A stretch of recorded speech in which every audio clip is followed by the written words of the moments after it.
हा एक डग,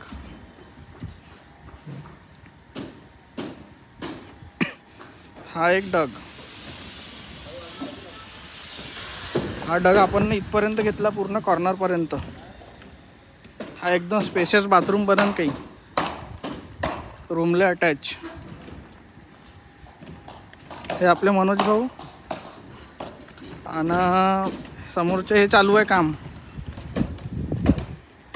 बाल्कनीचं. हे होऊन जाते आज कंप्लीट.